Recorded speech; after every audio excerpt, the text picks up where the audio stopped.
GM, bon, le marché crypto, il est extrêmement manipulé à l'heure où je te parle. De toute façon, je t'apprends rien, tu le sais. Pourquoi? Parce que depuis l'arrivée de Trump au pouvoir des États-Unis, ils ont un seul but, c'est se remplir les poches pour potentiellement se blinder et ruiner l'arrivée du bull run qu'on avait prévu du coup dans les prochains mois, les prochaines semaines. Mais attention, ne commence pas à t'affoler rapidement. Pourquoi? Parce que je sais que tu paniques, je sais que c'est une catastrophe, je sais que Trump est en train de manipuler le marché, je sais que tu as perdu potentiellement beaucoup d'argent, mais je tiens à te dire quelque chose, c'est que le bull run arrive et il ne faut surtout pas abandonner. Avant de passer à la vidéo, je t'invite à t'abonner, activer la cloche, laisser un like pour ne rater aucune des prochaines vidéos qui vont arriver. Ici, on parle crypto, on fait beaucoup de pédagogie, etc. Je fais pas mal de points sur le marché, on parle aussi Memecoin. Bref, n'hésite pas à t'abonner et à rejoindre mon Telegram qui est en description, en commentaire épinglé, totalement gratuit. Je n'ai rien à te vendre. Ok, pas de formation, rien du tout. Trump est arrivé au pouvoir des États-Unis. Premier truc qu'il a fait, il a lancé son Memecoin. Memecoin qui a explosé. Il a littéralement bouffé, pour pas dire un autre mot, la liquidité du marché crypto global, presque 13 milliards de market cap, et aujourd'hui, il est, sa crypto est à 2 milliards de market cap. Et en fait, cet événement-là a littéralement ruiné le marché crypto. Comme on peut le voir actuellement, on a un Bitcoin à 83 000, ETH à 1800, Solana 126. Alors, ce n'est pas non plus catastrophique, parce que si on se met quand même en un mois, ça va, ok, ça tient, c'est pas non plus hallucinant, on n'a pas non plus des gros crashs qui sont catastrophiques, etc. En un mois, c'est rouge, il y a pas mal de négatifs, mais c'est pas non plus abusé dans le sens où Bitcoin a perdu seulement 1%, ETH seulement 1%, BNB 0,27, Solana 6%, XRP 3%. Après, il faut savoir que sur Solana et XRP, on a pas mal de spéculations autour de l'arrivée des ETF. Ok, les ETF qui sont en projet, qui sont pas encore officiels. Alors XRP, c'est un peu plus avancé que Solana, mais Solana, ça arrive. Donc pour moi, on peut plus parler de range que de crash. Parce que pour moi, un crash, c'est quand le marché perd 10, 15, 20%, comme on a déjà eu l'habitude, par exemple, en plein bear market. Ok, là, voilà, des cryptos qui perdent 1%, qui derrière reprennent 4%, qui repèrent 3%, j'appelle ça plus un range. Si on se met sur BTCD, BTCD continue à grimper. BTCD, c'est quoi? C'est la dominance du Bitcoin. C'est en fait, plus BTCD monte et plus les gens ont du Bitcoin dans leur portefeuille. Et qu'est-ce qui se passe lorsque les gens vont vendre leur Bitcoin? La BTCD va baisser et le Total 3 va monter. Pourquoi? Parce que Total 3, c'est toutes les cryptos hors ETH et hors Bitcoin. Donc lorsque les liquidités du Bitcoin se reversent sur les altcoins, Total 3 monte. Comme ça a été le cas du coup en novembre 2024, que j'en ai déjà parlé à plusieurs reprises dans mes vidéos. Novembre 2024, on a eu un petit crash ici, alors c'est pas non plus énorme, mais de la dominance du Bitcoin, on est passé de 61% pardon, à presque 56%, 57%. Ok, et ça s'est du coup ressenti directement sur les altcoins où en soi on a eu une petite hausse pendant tout le mois de novembre. Et comme on peut le voir ici, tout le mois de novembre c'était rouge, le mois de novembre était vert en Total 3. Et lorsque la dominance a continué du coup à remonter, ben qu'est-ce qui se passe? Hop, ça rebaisse. Pour moi, je pense vraiment très fortement aller chercher le 71% en termes de dominance Bitcoin. Donc aller chercher les niveaux qu'on était avant l'alt season en 2021. Donc il se peut que le Total 3 continue à baisser pour pourquoi pas aller chercher la zone des 600-500 milliards pour par la suite potentiellement aller chercher du coup ce fameux dump final de la BTCD. Quand on voit la BTCD baisser, c'est vraiment le début de l'alt season. Pourquoi? Parce que comme je l'ai dit, le reversement des liquidités de Bitcoin vers les altcoins. Ok, on est aussi dans une période où on a un bullish flag qui se forme sur Total 3. On peut voir qu'on a eu ici donc le fameux flag.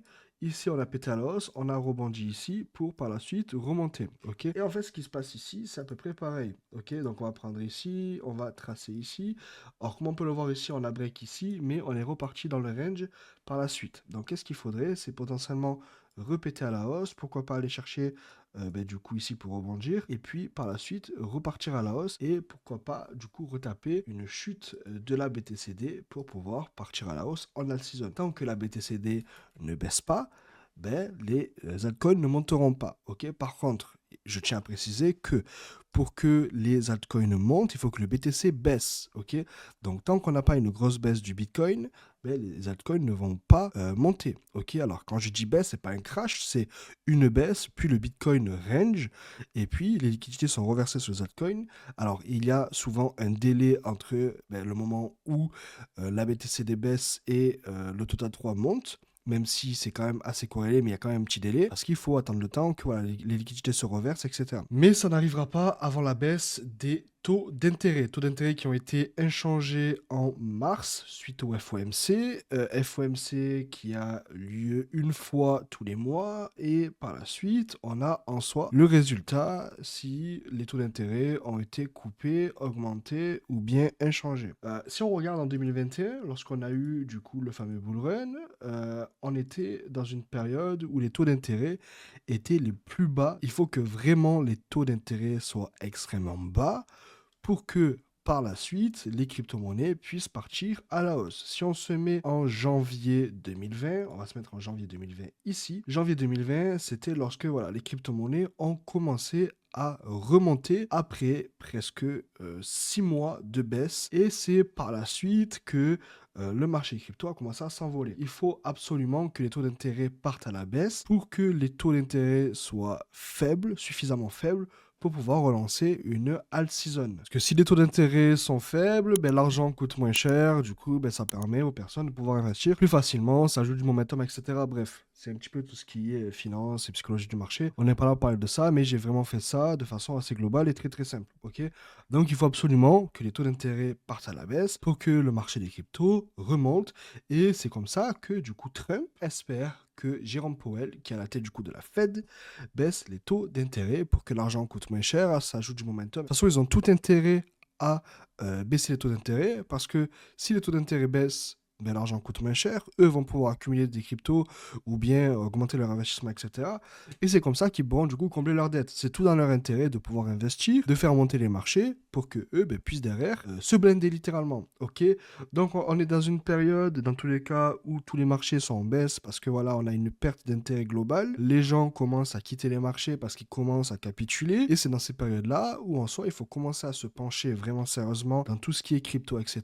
Parce que c'est lorsqu'on a une perte d'intérêt que les opportunités se présentent, et c'est comme ça que vous allez pouvoir faire pas mal d'argent, en sachant aussi que le marché des stocks se baisse, donc c'est tout le marché qui est impacté, que ce soit finance traditionnelle ou bien les crypto-monnaies. Ok. On a aussi Michael Saylor qui dit que éventuellement le market cap du Bitcoin pourrait arriver à 500 trillions. Alors je sais pas si c'est déconnant ou pas. Si c'est le cas, on est quand même assez early, en sachant que le Bitcoin, à l'heure où je vous parle, a 1,6 trillion, donc ça ferait pratiquement 1 fois 400, un peu moins quand même, 1 fois 300. Bref, ça ferait beaucoup trop pour le Bitcoin. Et si on regarde aussi sur des filaments, j'aime bien voir des défilaments de temps en temps parce que ça donne quand même un sentiment global sur le marché. Lorsque les chains sont de moins en moins utilisés, vous le voyez, le change direct, ok? Et là, comme on peut le voir, en une semaine, on a eu en début de semaine pas mal d'euphorie où on s'est dit voilà, le bull run revient, etc.